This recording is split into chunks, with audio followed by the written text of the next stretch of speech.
आइए आज एक ऐसे ऐतिहासिक सफर पर चलते हैं जो सदियों और विशाल भौगोलिक सीमाओं को पार करते हुए दो सबसे स्मारकीय प्राचीन भारतीय राजवंशों की पड़ताल करता है। उत्तर के ताकतवर वर्धन और दक्षिण के महान चोल साम्राज्य। ये सिर्फ राजा महाराजाओं की कहानी नहीं है, बल्कि इस बारे में है कि कैसे दो बिल्कुल अलग अप्रोच ने भारतीय उपमहाद्वीप के इतिहास को हमेशा के लिए आकार दिया। आज के इस विश्लेषण में हमारा रोड मैप कुछ इस तरह होगा। हम शुरुआत करेंगे वर्धन राजवंश के उदय और हर्ष की शक्ति से। उसके बाद हम दक्षिण की ओर मुड़ेंगे और चोल साम्राज्य के उत्कर्ष, उनके प्रशासन, दोनों साम्राज्यों की कला और अंत में इन दोनों की एक शानदार तुलनात्मक कहानी को देखेंगे। तो चलिए सीधे हमारे पहले हिस्से पर आते हैं, वर्धन राजवंश का उदय। 6वीं शताब्दी में जब महान गुप्त साम्राज्य का पतन हुआ तो उत्तर भारत में सत्ता का एक बहुत बड़ा खालीपन या पावर वैक्यूम पैदा हो गया था। इसी उथल-पुथल के बीच पुष्यभूति ने वर्धन राजवंश की नींव रखी। उनके पहले स्वतंत्र राजा प्रभाकर वर्धन के आते-आते ये साम्राज्य काफी मजबूत हो चुका था। लेकिन उनका सबसे बड़ा मास्टर स्ट्रोक था अपनी राजधानी को हरियाणा के थानेश्वर से हटाकर यूपी के कन्नौज में शिफ्ट करना, जिसने उन्हें सीधे उत्तर भारत की राजनीति के एकदम केंद्र में ला खड़ा किया। अब आते हैं दूसरे हिस्से पर और बात करते हैं हर्ष की शक्ति और बुद्धि की। इस पूरे युग की सबसे विशाल और प्रभावशाली शख्सियत थे हर्षवर्धन, जिन्होंने 606 से 647 ईस्वी तक राज किया। गद्दी पर बैठते ही हर्ष ने थानेश्वर और कन्नौज को मिला दिया और सत्ता पर अपनी मजबूत पकड़ बना ली। उनका दबदबा इतना था कि उन्हें सकलोत्तरा पथनाथ का भव्य टाइटल दिया गया, जिसका सीधा सा मतलब होता है उत्तर का स्वामी। और उत्तर का स्वामी कहलाना कोई हवाई बात नहीं थी।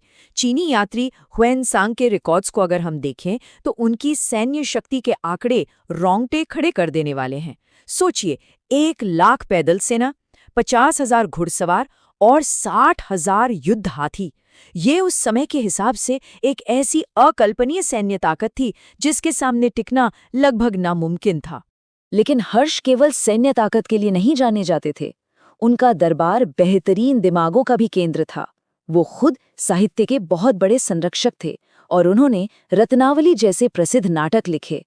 उनके दरबार में बाण भट्ट जैसे महान कवि मौजूद थे और हुएनसांग जैसे प्रसिद्ध चीनी यात्री ने भी उनके शासनकाल में भारत का दौरा किया। ये शक्ति और बुद्धि का एक बहुत ही दुर्लभ संगम था। फिर भी हर साम्राज्य के विस्तार की कहीं न कहीं एक सीमा होती है ना? हर्ष की अजेय सेना जब दक्षिण की ओर बढ़ी तो नर्मदा नदी उनके लिए एक प्राकृतिक भौगोलिक सीमा बन गई। वहीं पर चालुक्य राजा पुलकेशिन द्वितीय ने हर्ष की ताकतवर फौज को सफलतापूर्वक रोक दिया। इस ऐतिहासिक टकराव का बिल्कुल निष्पक्ष विवरण हमें रवि कीर्ति के ऐहोल शिलालेख में आज भी मिलता है। चलिए अब भूगोल बदलते हैं और तीसरे हिस्से की तरफ बढ़ते हैं, चोल साम्राज्य का उत्कर्ष। यहाँ से कहानी जमीनी युद्धों से हटकर विशाल समुद्रों पर राज करने की तरफ मुड़ जाती है। 850 ईस्वी में विजयालय द्वारा तंजावुर जीतने के साथ जो सिलसिला शुरू हुआ वो राजराज प्रथम और राजेंद्र प्रथम के समय तक एक अभूतपूर्व नौसैनिक प्रभुत्व में बदल गया। राजराज प्रथम के शासनकाल में चोल साम्राज्य ने अपनी नौसैनिक शक्ति का इस्तेमाल करके न केवल उत्तरी श्रीलंका और मालदीव को जीता, बल्कि वास्तुकला की दुनिया में भी झंडे गाड़े। तंजावुर का ये भव्य बृहदेश्वर मंदिर उसी सुनहरे दौर की इंजीनियरिंग और चोलों की भव्यता का जीता जागता सबूत है। उनके उत्तराधिकारी राजेंद्र प्रथम ने तो साम्राज्य की सीमाओं को एक नए ही स्तर पर पहुंचा दिया। उन्होंने पूरे श्रीलंका का विलय किया और वहां के राजा को बंदी बनाया और फिर उत्तर में बंगाल के राजा महिपाल प्रथम को हराकर गंगईकोंड की उपाधि धारण की।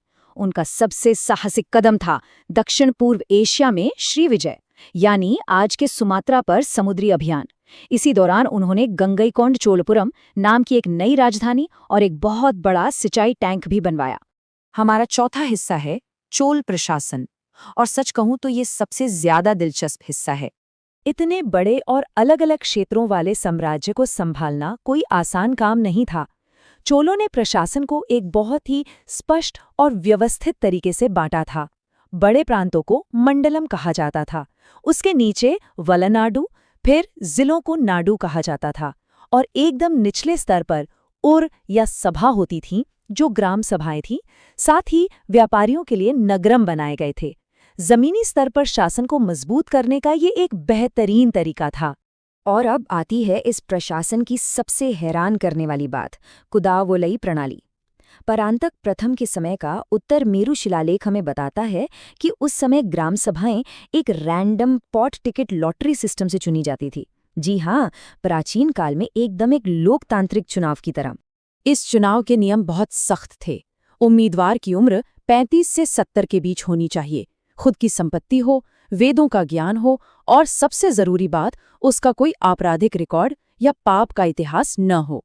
योग्य लोगों के नाम टिकटों पर लिखकर एक बर्तन, जिसे कुदावोले कहते थे, उसमें डाले जाते थे और फिर लॉटरी निकाली जाती थी। जो लोग जीतते थे वे तालाबों और मंदिरों का प्रबंधन करने वाली अहम समितियों में शामिल हो जाते थे। चलिए अब 5वें हिस्से पर नजर डालते हैं, इन महान साम्राज्यों की कला। चोल काल अपनी शानदार द्रविड़ वास्तुकला शैली के लिए दुनिया भर में मशहूर है, जिसमें ऊंचे विमान और भव्य गोपुरम शामिल हैं। लेकिन वे कांस्य या ब्रॉन्ज मूर्तिकला के भी उस्ताद थे। शिव के ब्रह्मांडीय नृत्य को दर्शाती ये नटराज की मूर्ति चोल कांस्य कला की एक बेजोड़ उत्कृष्ट कृति है, जिसे देखकर आज भी कला प्रेमी मंत्रमुग्ध हो जाते हैं। जिस तरह उत्तर में हर्ष के दरबार में एक समृद्ध साहित्यिक परंपरा थी, ठीक वैसे ही चोलों ने भी उत्कृष्ट तमिल साहित्य को संरक्षण दिया। उस युग की साहित्यिक गहराई का सबसे बड़ा उदाहरण है कंबर द्वारा रचित कंब रामायणम। ये दिखाता है कि दोनों ही साम्राज्य केवल तलवार से नहीं, बल्कि कलम और कला से भी जुड़े हुए थे। अब हम अपने अंतिम हिस्से पर हैं, दो साम्राज्यों की कहानी का एक महासंश्लेषण। अगर हम इन दोनों साम्राज्यों को अगल बगल रखकर देखें तो कुछ बहुत ही साफ और दिलचस्प विरोधाभास सामने आते हैं।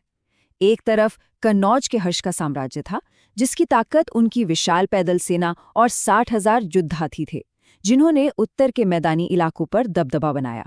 और दूसरी तरफ तंजौर के चोल थे, जिनकी असली ताकत उनकी अपराजेय नौसेना थी, जिसने समंदर पार करके साम्राज्यों को अपने अधीन किया। कमाल की बात यह है कि इतिहास जिस तरह से इन दोनों को याद करता है, वो तरीका भी बिल्कुल अलग है। उत्तर में हर्ष का इतिहास बाणभट्ट की हर्षचरित जैसी विस्तृत और काव्यात्मक किताबों के जरिए हम तक पहुंचता है। वहीं दक्षिण में चोल साम्राज्य की विरासत और उनका स्थानीय प्रशासन उत्तर मेरूर जैसे सावधानी से उकेरे गए पत्थर के शिलालेखों में अमर है। एक तरफ साहित्य की भावना है, तो दूसरी तरफ पत्थरों पर लिखा पक्का कानून। तो महानता की ओर इन दो बिल्कुल अलग रास्तों को देखने के बाद ये सवाल उठना लाजमी है। एक तरफ उत्तर के वो मैदानी इलाके हैं जो साहित्य से गूंजते थे और हाथियों की चिंगार से कांपते थे, और दूसरी तरफ दक्षिण के वो समुद्री तट हैं जहां से विशाल नौसेनाएं निकलती थीं और जहां गांव के लोग लॉटरी के जरिए अपना चुनाव करते थे। आपको क्या लगता है, साम्राज्य बनाने के किस तरीके ने हमारे इतिहास पर अधिक गहरी और स्थायी छाप छोड़ी है? ये एक ऐसा विचार है जो यकीनन हमें इतिहास को और गहराई से समझने के लिए प्रेरित करता है।